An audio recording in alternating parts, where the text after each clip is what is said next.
Hi there, this is John, and welcome to another episode of Old Guy Career Change.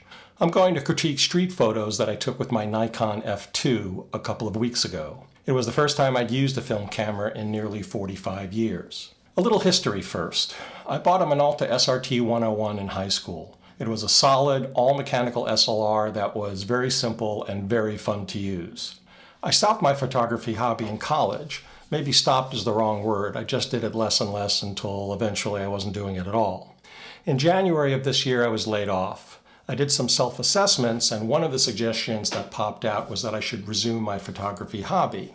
In July, I bought a Nikon F2 off of eBay. It came with a DP1 photomic head, which was the original head, an A focusing screen, 3 Nikkor lenses, and a Vivitar 200mm telephoto. It was a great price, and the equipment appeared to be in excellent condition. A little factoid, I checked the manufacturing date of the camera from its serial number, and the camera was manufactured when I was a freshman in high school, which is really kind of cool. A few weeks later, I ventured forth into Seattle's Pioneer Square to shoot some street photos. This was the first time I'd used any of this equipment, and like I said earlier, the first time shooting film in almost 45 years. Also, this was the first roll I shot with the F2. I didn't even know if all the photos were going to come out. I didn't know, for example, if the body had light leaks. Incidentally, I was using a roll of 36 exposure Portra 400 film. I had it developed at Moon Photo in Ballard. They're locally owned, and a friend recommended them to me. They did a great job, had great customer service. If you're looking for a wonderful small film developer, you should check them out. And by the way, I'm not being compensated for saying that. I just like helping local businesses. One less caveat. I have no professional training. I'm going to be describing things using very simple language. I'm not a photography student. I've never had art training. I'm just going to say what I like and what I don't like.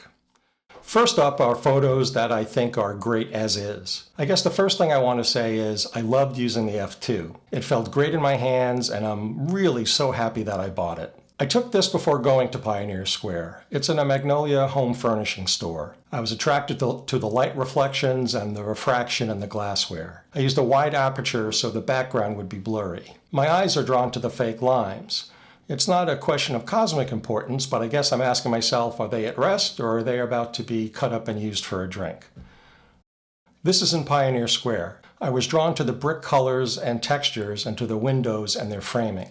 This is an old structure that's seen its share of history, and I feel that in this photo. I even like the strung wire cutting across the middle of the frame for some reason. A simple scene in Occidental Plaza. I like the row of hanging flowers on the right, the action in the bright distance contrasted with the dim foreground. People are enjoying themselves. The brick grout lines on the ground go into the distance. The whole photo feels relaxed. This could be an early summer's evening in any city. I waited for the pedestrians to move out of frame, but something about them being under the parking sign piqued my interest. The row of trees to the left of the pedestrians, the lamps overhead, and the garage entrances on the right are visually appealing. Are the pedestrians together? Maybe, maybe not. We don't know. This is at Pine and First and not in Pioneer Square. It's a little-known city regulation that you are required to take a picture of the Pike Place Market sign if you're carrying a camera within city limits. I like the building jumble on the left, an Alki Point, and then an island beyond in the background. Now you can see a bit of fluff from something on the lens surface or something on a surface of the filter at the 11:30 position from the P in the word public. There are also a couple of blips at the 10 o'clock position from the P in the sky. I could easily erase all of them digitally.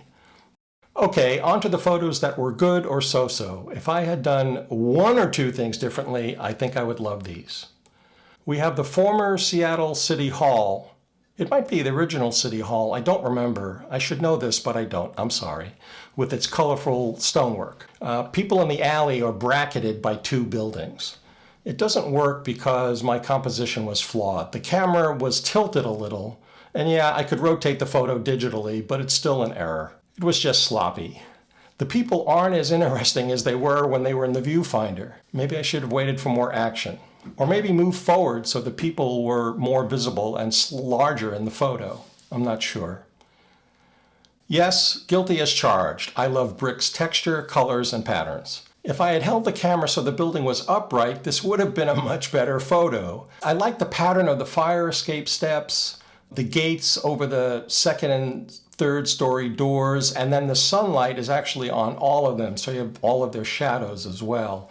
On the ground floor, I like the lone hanging flower pot next to the open ground floor door. Even the parked car works. You know, what's going on? Is someone bringing something out to the car? Did someone just bring something in? We don't know. The brick and stone were appealing, and the partial storefront on the right makes me think about the storefront. The Eat Shack window is visually interesting and attractive.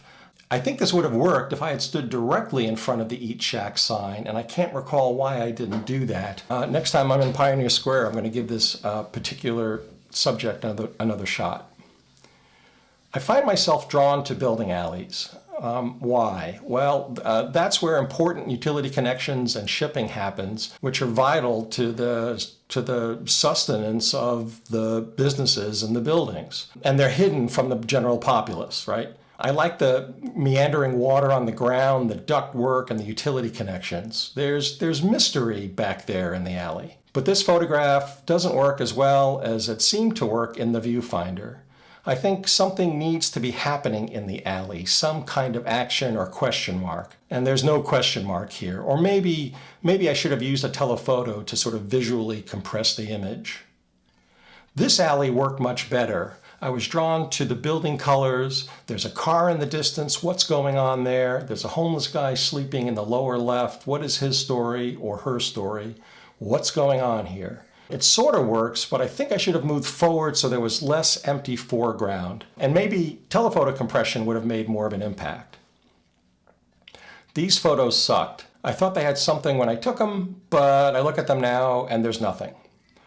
The ramp leading to the building doors and the railing shrinking into the distance were appealing at the time. Now I don't see at all what interested me in this shot. I like the fence links. They're a repeating pattern and they're very common, and then behind the repeating pattern is the randomness of nature. I used a large aperture so the background would be out of focus. I think at rock bottom the fence was just boring and nothing I did was going to change that. Maybe it would have worked with a sunny day, or if the fence was painted a bright color, or if there was something attached to the fence, like like a party sign or something. Or maybe I should have stepped back a bit. There's just no tension in this photo. This was taken with the Vivitar 200mm lens. Between the grain of the Portra 400 and the Vivitar lens not being very crisp, there's no detail here to knock you over. There isn't anything wrong with the lens per se, I just think it wasn't ever a great lens. Vivitar was a reseller, and back in the day, it had some very highly regarded products. Not all of its products, but some of them. The Vivitar Series 1 family of macro zoom lenses, some of them were very highly regarded, and I don't know who originally made them, but they had the Vivitar name on them and they were high quality. And Vivitar flashes, their thyristor flashes in particular, were highly regarded. I think Vivitar has just sort of faded out as a company. Like I said, it was a reseller. Anyway, this lens is not great, and this photo doesn't work at all. This is down by the ferry terminal. I was interested in the multiple traffic lights, the multiple street globes, and the multiple crosswalk lines, but it's boring. I can't think of anything that would have fixed this. I took this in my bedroom. God knows what I was thinking. This is just really embarrassing and it's a waste of film. I've enjoyed putting my meager photographic skills out there, warts and all. I hope you found it informative for your own shooting. Till next time, take care. Small channels like mine live and die by the number of likes. So if you like this video, please click the like button. Click the subscribe button to hear about future videos. Thank you for watching. See you next time.